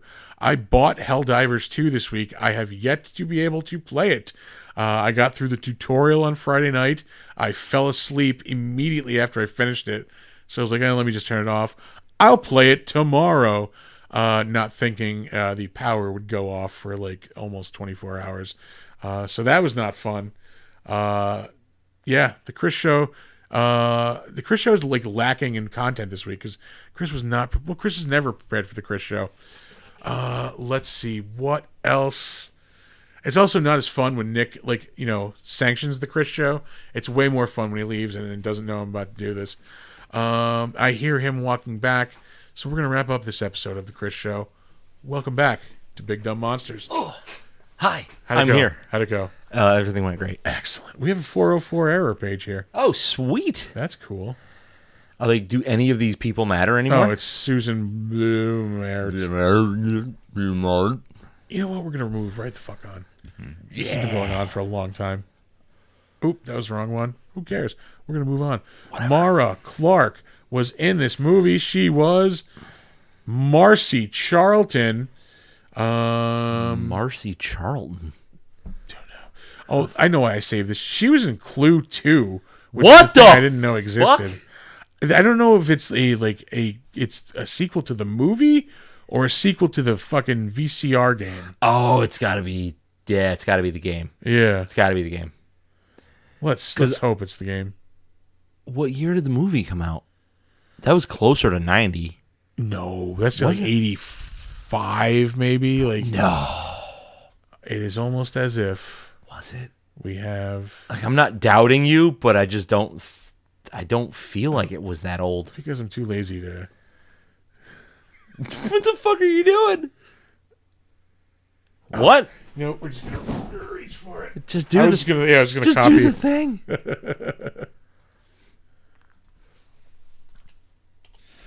Let's see. Here we go. 85. Yeah. 85, Jesus Christ. Fucking good, man. That movie is as old as I am. Like, why is that my one superpower? Like, fucking. God damn it. What are you really good at? Making myself feel ancient. Yeah, remembering what year a fucking movie came out. Why that? Why can't I why couldn't it have been economics? Yeah. Seriously. Or like picking stocks or something. Like shit. Fuck. I don't know. Anyway. That's what Susan Blumart was in. It sounds like you're saying something, but in slow motion. Blumart. Mary Louise Wilson. I almost might have she was on the cusp of getting cut. Yeah. I probably should have. She was in an episode or 2 episodes of Orange is the New Black. Oh, sweet. Moving on. Yeah, she was in Ocean's 8. Mozart in the Jungle. Modern Family. She was in an episode of. You know what? Fuck her. Fuck her. You fuck her. We can get rid of that. Lastly, the man himself, Stephen King. Goddamn Stephen King. Yeah. Is this this is in the height of his cocaine haze. 1989. I have his acting credits queued up because we've talked about Stephen King before. Have we? Probably. I don't think we have. You might be right. I don't think we've covered any Stephen King before. I'd like to do Maximum Overdrive. Because that's the height of the cocaine haze. The monster of that movie is cocaine, yeah. I think you're right. I don't think we've touched on King-esque stuff before. Fuck. That's what I get for making an assumption. Stephen King has acted in a bunch of shit over the years, mostly his own stuff. Yeah. He's the Stan Lee of the. They made a version of The Stand in 2021. Yeah, Don't remember it with Carl Urban. I want to say. Oh, all right. Prove me wrong. Click on that son of a bitch. Like it's one of those stories you really just can't fucking do that. It's no, I think you meant Whoopi Goldberg. You're right. That's what I meant. It's easy to confuse the two. Yeah. No, it was Alexander Skarsgård. He's Randall Flagg.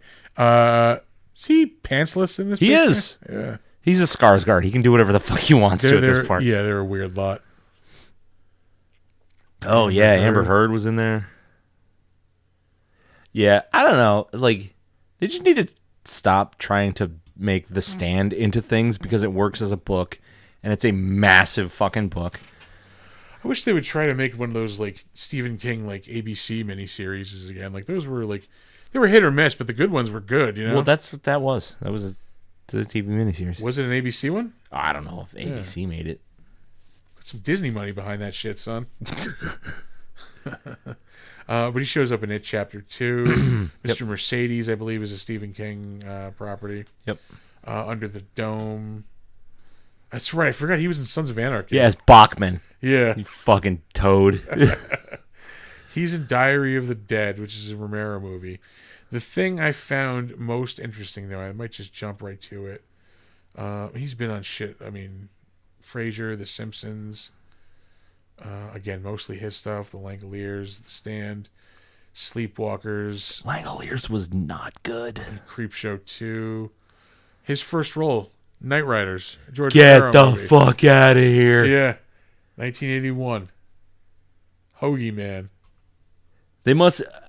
the only thing I can think is that they had started working together to make Creepshow while George was making Night Riders. He was like, hey, Yeah. you want to just, dip in for a second?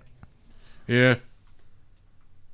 But that'll do it for the Better Known As, folks. On to the crapshoot. You know what? No. I'm like, I need a non-alcoholic drink. No. No, you don't. Go with the alcohol. You got one. Says the guy who's a beer behind. Listen. One of us has some sort of inhuman, mutant ability to just, consume beer. One of us also is, on, 2 hours of sleep. Yeah. Saw Late Night with the Devil again yesterday. Did you? Dude, it's just as good the second time. Did you go to the movies to see it? Yeah, I did. How is it on the big screen? Awesome. Is it, did you feel, better about watching it there? Or? Yes. Yeah, Okay. yeah. I also picked up on things that I think clear up a lot of, what transpires in the movie. It did actually make it. Yeah, we're behind. We're on course. Well, the beer will be gone when the show is over. I said by the middle of the show. Ooh, pardon me. It's still a little nebulous on whether or not Jack is part of what's going on, is intentionally part of it. Yeah. I think that's on purpose. Yeah, I think I have a clearer picture, though, in that he is kind of a tool of what is going on. Yeah, I never really got the feeling that he was ever really, intentionally doing shit to make any of that happen. Yeah, yeah. I think he just got stuck in the middle. He was used by that group. That's the Grove. The Grove, that Grove group. Yeah, that's still beefy, by the way. Sorry, because they were in cahoots with that the satanic cult leader. Yeah. And there was a line that I picked up on that I didn't the first time when they're doing a little documentary in the beginning. Mm-hmm. One of the things the narrator is saying is that I forget the guy's name, the guy who's the cult leader. Are you trying not to breathe in that beefiness? Is that what you're going to say? No, I was burping over there like a polite person. They want to carry out this ritual. Yeah. And then if you witness the ritual, you are you'll be indoctrinated into the cult of Abraxas, and you'll be able to. Right. Abraxas will have influence over you. Yeah, that guy's name was Xander or something. Yeah. Which was a direct shot at Anton LaVey because his chosen middle name was Sandar. So I think like what really is going on is that group is aware of like this. They want to get this ritual out there. They know they have Jack in their pocket, and he's going to do anything anything he can to get famous. Yeah. So they put they're the ones putting all this shit in front of him. They put the girl who is the survivor from the cult, who needs to be there. They put the fucking skeptic, who fucking. I also didn't notice at the end, right before she kills him, he also starts saying like. Something Abraxas. I'm here to do your bidding. Yeah, because he was he was trying to turn it around and save himself. Yeah. So I think he might have been like in on it though a little bit. Like I don't know. I don't think so. The impression that I got was that he was just trying to save his own ass. Well, no. The thing he was there for, his component of it was the hypnotism thing. Because they have Jack under hypnosis basically. Yeah. So what we're seeing at the end of the movie is it was what Jack is seeing under hypnosis when he's seeing like his wife and all that. Yeah. And he ends up fucking carrying out the ritual on camera. So what we're seeing is what Jack is seeing, but what everybody else is seeing is the fucking ritual. Because remember at the end of the movie, he's standing there and he's got the fucking knife. Yeah. In front over the girl, he just killed her, and he's saying fucking Dreamer, awake now or something like that, which was the thing that Carmichael was saying to the co-host to get him to wake up fucking from the hypnosis. Goddamn. Yeah. Yeah. I like it's even better second time around. There's levels to this game. Seriously, yeah. There's things you don't pick up on the first time around. I feel like the vibe and the actual presentation of that movie feels more like an at-home personal experience because you're supposed to be watching it on TV. Yeah. But I imagine just watching it with a crowd though. I imagine so seeing nice. it with a crowd is cool. Yeah. How many people were in the theater when you saw it? It was a good crowd. Like it was good. Yeah. I went to the 1:30 show, so it was like there was a decent sized crowd and like no shit. Just, people gasping at like the crazy shit. Like yeah. It was awesome. I'm glad it's like getting a good review. Yeah, AV Club gave it an A in their review. Dude, although people tried to start fucking like great. Controversy this week with it. Why? Because those little interstitial like when the show comes back. Oh, the images that were like AI art. Yeah, but they used AI to start with, and then they altered them from there. Yeah, like I get the argument. Like an artist could have done that, but like at the same time, like look at the timeline they had. Like, they're like an indie production. They're just trying to get this fucking thing out. Like they're cutting any corner they can. Like I honestly wouldn't. I never noticed that it was AI until they fucking pointed it out. Like somebody must have said it. Yeah, they're like, oh, we used AI for this. Yeah. Like otherwise, you're not gonna know. I think that is just the smallest thing to fucking try to like. Yeah, there's just people just butt hurt. Like but that's the thing is it's not like they used AI to render the special effects. They didn't use AI to write the script. It was literally like 3 cards that were on screen for less than a second, probably. Yeah. Which were further edited by people. That's how we make our stickers, guys. Yeah. It's just it's the nature of the fucking beast at this point. Yeah. So yeah, like I saw that, like I was just like, whatever. But like people were like, fucking pitching. I don't want to see this anymore. Like, really. You're gonna throw away 99.5% of an amazing movie. Yeah, because they used 3 pictures that were generated in AI and then further edited by their creatives. Yeah, it's a little much. A little grasping at straws. Yeah. It's just we live in an outrage culture. Yeah. Like nothing can skate. Like everything is a problem for somebody. And I just don't care anymore. Yeah, like, exactly. I just don't give a fuck. I just know I like this movie. It's a fucking really good movie. It's so good. And like again, I know we always go back to fucking David Desmalchian, but man, he fucking nailed it. Fucking so good. He's so good in that movie. He just nails that talk show like host like, and to turn it on and off. Even the little mannerisms of like the jokes he's making as when shit goes wrong and like he's like like tries to save it with a thing just perfect, absolutely perfect. The way he's able to dip in and out of his stage performance character and the real guy he's trying to portray. It's flawless. Yeah. So yeah, I like. If you haven't seen it, I apologize for like probably spoiling some stuff. But, A little bit. A little bit of spoiler, but like not. But go see it. It's such a good movie. Late Night with the Devil is so good. I wish I could have gone to that Proctor's thing Friday night. Oh, that big premiere they had. Yeah, when we were doing Defenestration Hour. Yeah, I forgot all about that. Yeah.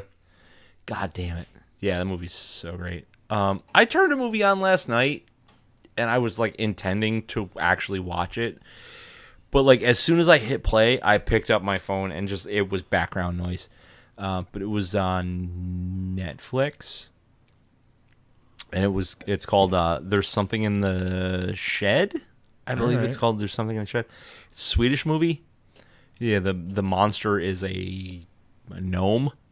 It looks like a garden gnome, like pointy red hat and everything. It was good for background noise. I literally paid zero attention to the fucking thing, so I feel like what the fuck was that, dog? You ever like drink like that big gulp of beer, like it gets stuck right there for a second? Oh yeah, it really hurts. Yep. Yeah. I'll get that every once in a while with a peanut butter sandwich, but refuse to acknowledge the fact that like there's something wrong. So it just like keeps try to continue on. Just keep swallowing for like 20 minutes. Yeah.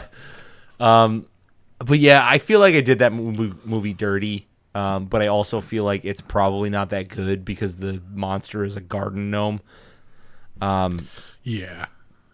But I don't know. It looked kind of neat. I didn't really do anything. I've been working. I've been working so much. Yeah, I hear that. I know. I feel like I yesterday in the blackout, I watched fucking Roadhouse, the remake.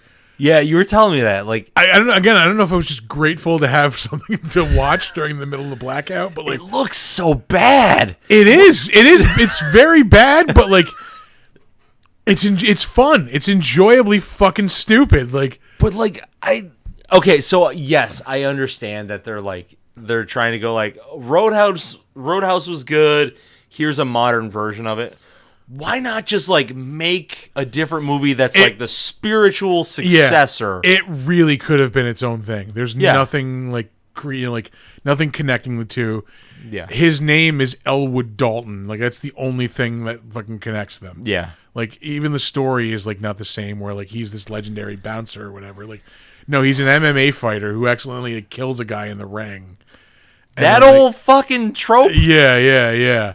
Jesus Christ! Why not just call it Quiet Man 2? Yeah, it's just like I don't know. It just but at the same time, like this is so stupid. But god damn it, I'm loving all of this. It's a mindless action movie. Exactly. It's like, a mindless. This is just dumb fun.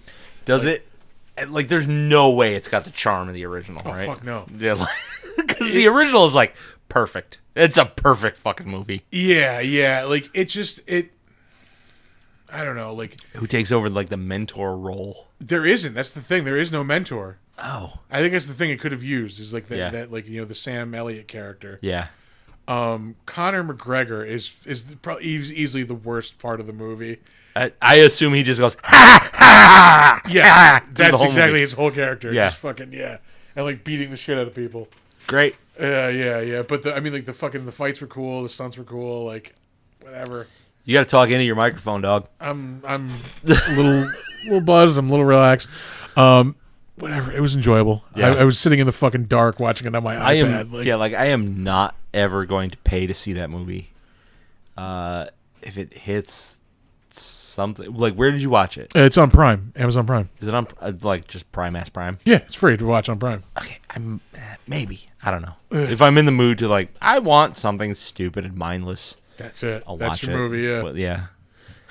I don't know, man. Like I find myself less and less watching action movies and comedies. Like if it's not like a big movie that people are like making a big deal out of, like this is such a great movie, like I'll watch shit like that, or it's just pretty much just like horror movies is all I'm watching lately. I'm in a weird spot, fucking like mentally, because like it's like, aside from the movies I watch for this, like the horror movies. Yeah. Which, again, horror movies are just constant. fucking throughout the year. It's just like I've never been one of those like October's for horror movies. Yeah. Like, Well, I am, but also like they're also still going on throughout the year. Yeah. Like October is more about revisiting like favorites. Like it's like I am in a vibe, and what hits that vibe. Yeah. But no, lately, like outside of horror movies, it's been like dumb fun shit and movie ass movies. Like there's no like middle ground anymore for some reason. Like I don't know what it is. I don't know like where my head's at, but like that's it. I don't know that they make them in the middle ground anymore. That's true. But yeah, just give me dumb fun or movie ass movie. Yeah. What have I done? You know what? I had a good time today playing was it Unraveled 2?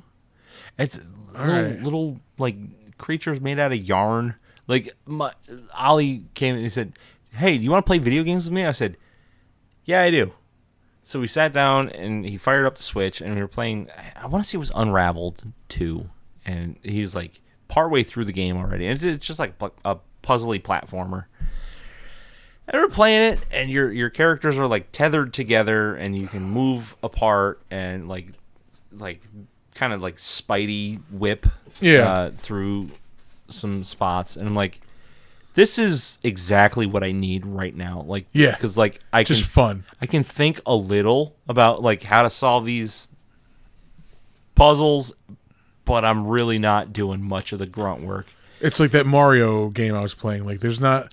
Yeah. I have to, a little bit of puzzle to figure out, but this is just fun. Like, I'm not like, fucking sweating shit out. I'm just sitting there with my boy playing a video game. Like, I needed that today. I forgot to mention this. You were saying like you had a moment playing that yesterday when I was going to the movies.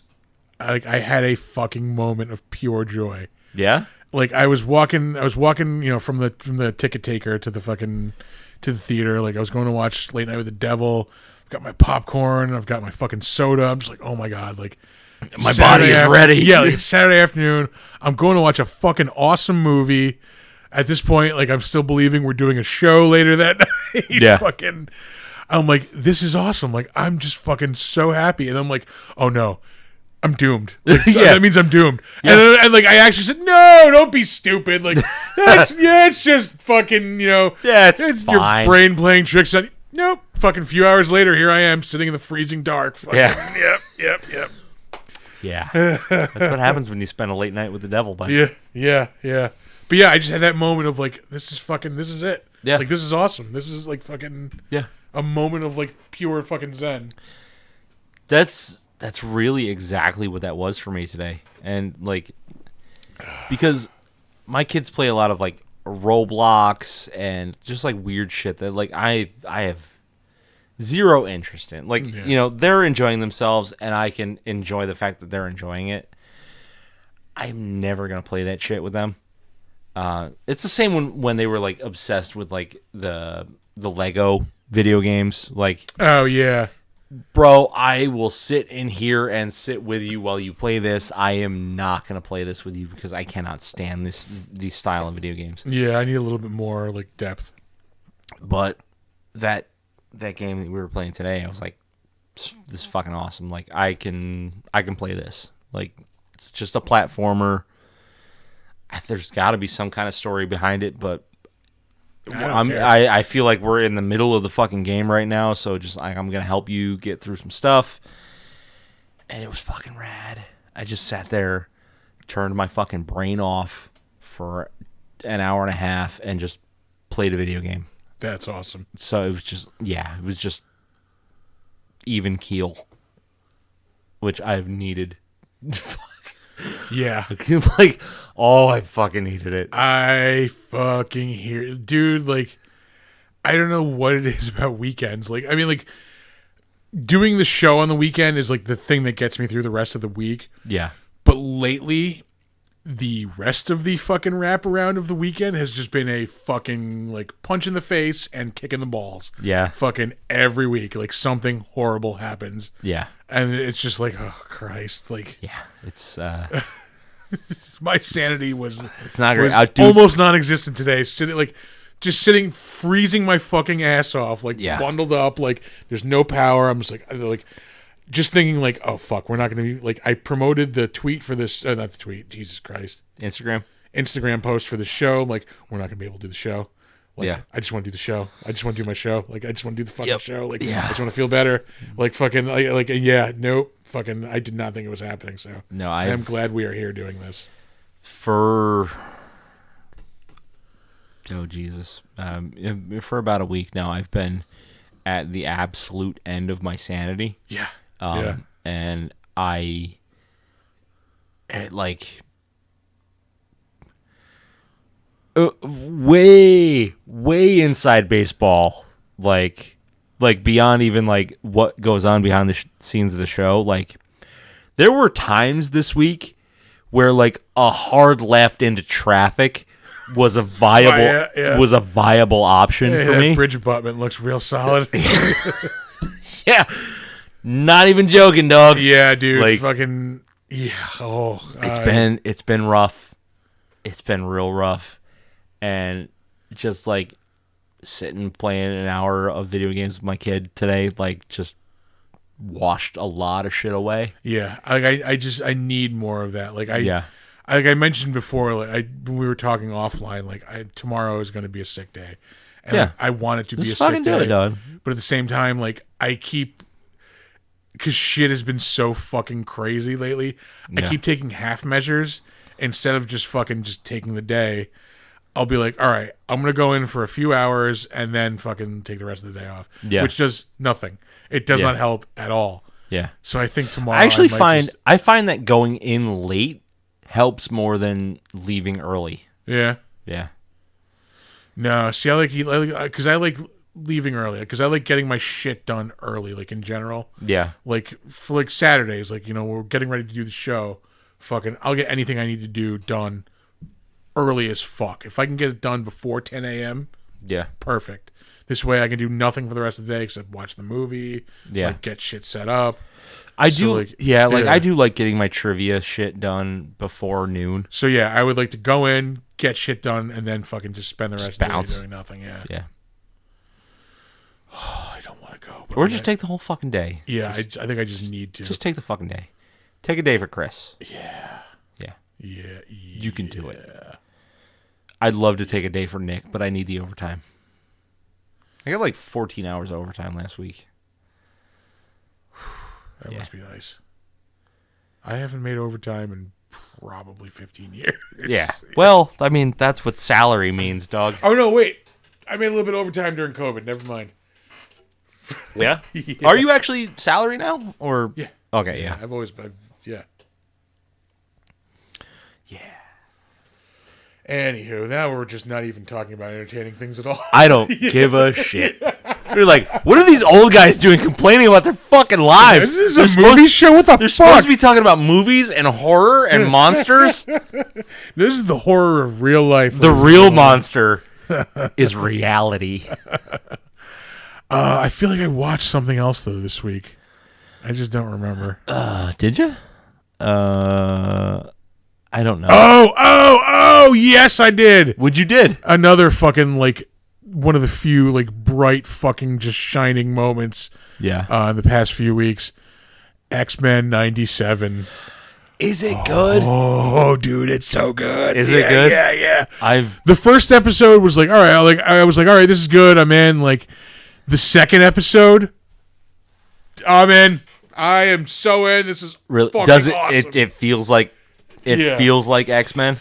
It hits the nostalgia, but it's just scratching the itch for like good X-Men content. Yeah. Because like I don't know what it is. I don't know why it's so hard to get X-Men right to put out good X-Men stuff. Because there's a fine line between like the X-Men as it should be and like the weird conceptual, like what people think X-Men is. Yeah.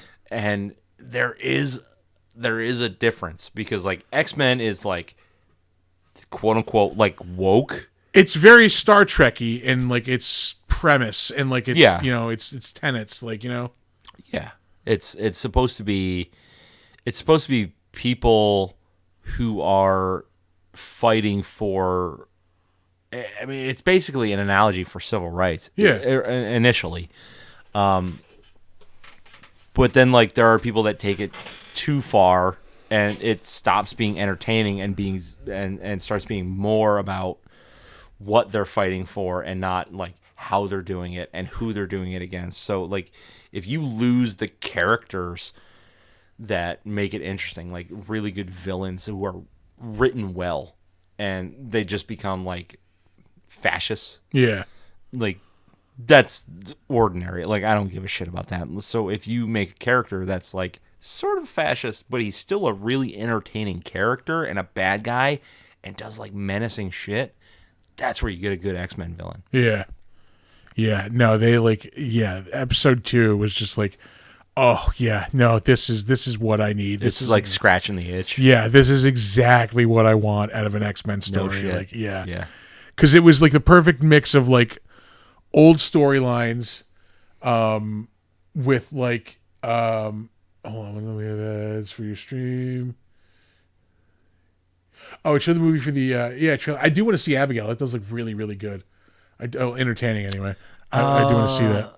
Oh, which one is that? The one where like they're like robbing this house and like it's supposed to be like a little girl living there, but they find out she's a vampire.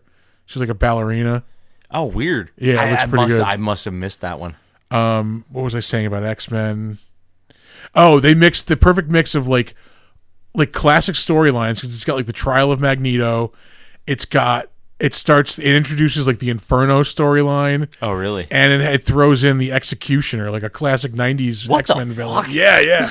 All in like 30 minutes, dude. Like, yeah. And it was good. It all works like perfectly. Yeah. Yeah, it was just a badass like Magneto episode. It was really, really good. Okay.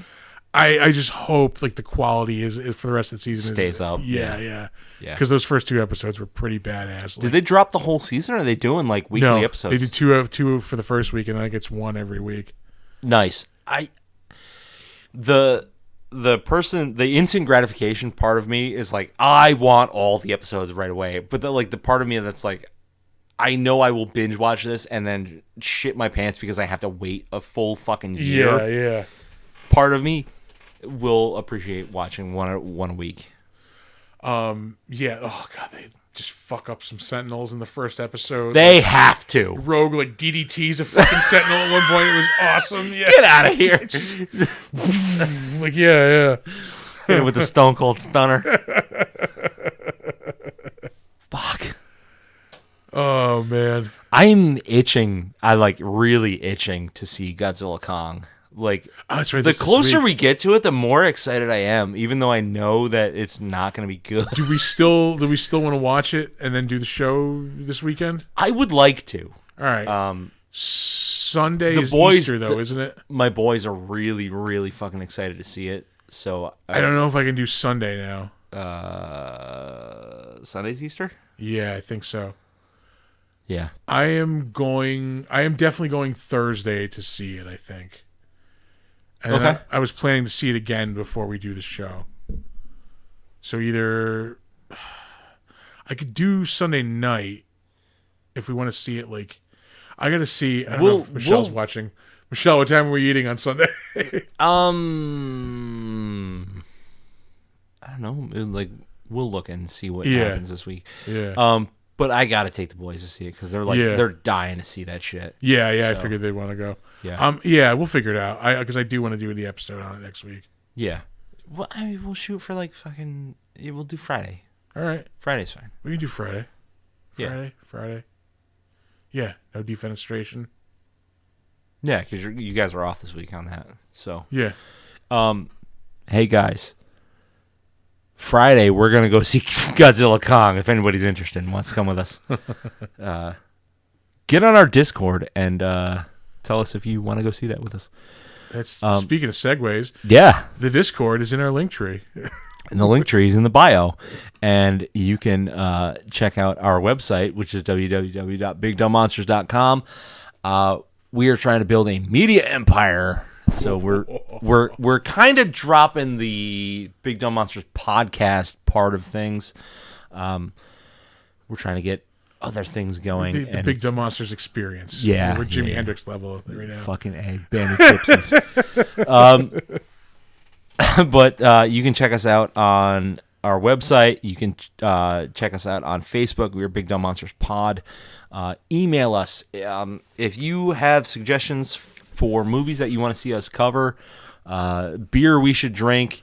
I was going to say we need a because I noticed in one of the Discord, like in the chat, I was looking at it today. Somebody posted a picture of beer, and they were like, "What channel should this go in?" We need a fucking beer channel on the Discord. We need a beer channel on the Discord. Yeah. We will make a beer channel for the Discord. And that was Waffles, by the way. I know. I just didn't want to. Hey, Waffles. Yeah, I wasn't going to say their name. Yeah, so anything that you think that we should do on the show, like content-wise, like if you have a critique of the show, like, hey, this is not right, or you guys should do this, blah, blah, blah. We want to hear it. Like, maybe we won't change it, but we at least want to hear it. BigDumbMonsters@gmail.com. We are on Slasher, the all-horror social network, which is a really, really friendly community. Tons of great people on there. You will find people referencing movies that you have never heard of or classics that you haven't seen in 30 years. We're Big Dumb Monsters Podcast on Slasher. And we have a Steam account that we sometimes log into. And Chris almost played some video games on our Steam account. No, it would have been on. That would have been It would have been on my PlayStation. On your PlayStation, yeah. But through our Twitch channel. But eventually we'll get some shit going on there. Like that'd be a really cool thing. We got to diversify. You know what I mean? So that's it for me. You can check us out on Instagram and Threads at big_dumb_monsters. You can check us out on Twitch and YouTube at Big Dumb Monsters. That's where we do the show live, usually every Saturday night, depending on if the studio has power or not. Yeah, it's Sundays, Fridays. Sometimes they're very anomalous, though. Yeah, definitely most Saturdays. Every other Friday night, you'll catch us doing the Defenestration Hour. That's where we talk about action movies. We're not just about monsters. We're about cheesy action movies, too. Yeah. I mentioned earlier, our next movie is going to be Marked for Death, the Steven Seagal fucking classic. God, he's a fucking clown shoe incarnate, but I love him. And again, if you're listening to this in the audio version, you are missing out on the weekly fucking fun when we do the live show. Yeah, we love interacting with people that are in the chat, and it's just weird and random. And we love it. And if you're new, if this is your first time stopping by, thank you for checking us out. Yeah, we hope you come by again next week. Next Saturday we'll be here. Hopefully next. No, Saturday. not next Saturday. You're not available next Saturday, right? I don't remember. We're going to be on next week. Yeah. We just said this. We're going to be on maybe Friday. Maybe Saturday, maybe Sunday. But you'll get the announcement in our Discord. Which you should go join. Yeah. Which, again, available through our link tree. Link.tree, I believe. linktr.ee/Big Dumb Monsters. That's the one. That's the one. Thanks for watching, folks. We are going to peace out with some words of wisdom. Don't let ghoulies eat your ass. And never sleep in a deathbed. Bye, guys.